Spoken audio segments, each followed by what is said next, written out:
ইস্কনের নাম করে চিন্ময় কৃষ্ণ দাস নারীদেরকে নিয়ে ধর্ষণ করতে এবং কি বিভিন্নভাবে নারীদেরকে ব্যবহার করত। সে ধর্মের কথা বলে ধর্মকে অপব্যবহার করে সেই সব কার্যকলাপগুলি তারা চালিয়ে যাচ্ছিল। ইতিমধ্যে জানা যে চিন্ময় কৃষ্ণ দাস সে বাংলাদেশের পতাকাকে এবং কি বিভিন্নভাবে বাংলাদেশের বিপক্ষে যাওয়ার কারণে তাকে গ্রেপ্তার করা হয়েছে। শাহজালাল আন্তর্জাতিক বিমানবন্দর থেকে তাকে গ্রেপ্তার করা হয়েছে। এই চিন্ময় কৃষ্ণ দাস মনে করেন তাকে গ্রেপ্তার করার পরে এত হিন্দুরা যে এতটা ঘৃণা করছে, মানে আসলে ইতিমধ্যে মুসলমানরা দেখে সবাই হতবাক হয়ে গেছে, তাকে কেন এত মানুষ ঘৃণার চোখে দেখছে। সে কি এরকম কিছু কিছু তার কার্যকলাপ এই যে মনে করেন হিন্দুরা জানে যে, কারণ সে কেউ যদি কিছু বলতো তাদের বিরুদ্ধে সে ষড়যন্ত্র চালিয়ে তাদেরকে মারধর করতো এবং কি নির্যাতন করতো।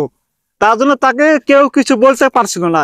আপনারা জানেন যে এই আইনজীবী সাইফুলকে যেভাবে ষড়যন্ত্র করে, তারা একটা সংগঠন, তাদের সংগঠন যেটা ভুয়া সংগঠন, ইস্কনের নামে তারা প্রতারণা মানুষের সাথে এবং কি ভুয়া সংগঠন করে বেড়াচ্ছে। এই যে মনে করেন তারা যে সাইফুলকে আপনারা জানেন যে এই ইস্কনের চিন্ময় কৃষ্ণ দাস তার সংগঠন মিলে ষড়যন্ত্র করে সাইফুলকে মেরে ফেলছে। এই যে এই ইস্কনের নাম যে যারা হিন্দু ধর্মের যারা গ্রন্থ যারা আছে তারাই ওদেরকে এতটা ঘৃণা করছে, মানে বলার মতো না।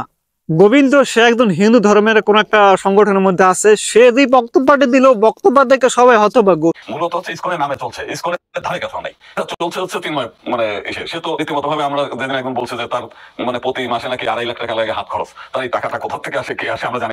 কৃষ্ণ দাস সে বিভিন্নভাবে মানুষদেরকে অপব্যবহার করে, বিভিন্নভাবে সে ধর্মের নামে অপব্যবহার করে মানুষকে ভাবে বোকা বানিয়ে আসতেছে, কিন্তু আসলে কেউ ঘটনা জানে না। তার নামে কিন্তু তার নামে মামলা হয়েছিল, কিন্তু তার টাকার গরমে এবং সে মানুষকে বিভিন্নভাবে মনে হুমকি দিয়ে এইসব মামলাগুলা নাকচ করে ফেলেছে। এই ইস্কন কিন্তু 1966 সালে কিন্তু এই ইস্কনটি মানে একটা সংগঠন, এটা কিন্তু তারা একটা সংগঠন করে যে ইস্কনের নামে করে মানুষকে একটা বোকা বানানো, নারীদেরকে ধর্ষণ এবং কি বিভিন্নভাবে বাচ্চাদেরকে শারীরিক নির্যাতন করার কারণে মানে তারা একটা সংগঠন তৈরি করছে, একটা ভুয়া একটা সংগঠন।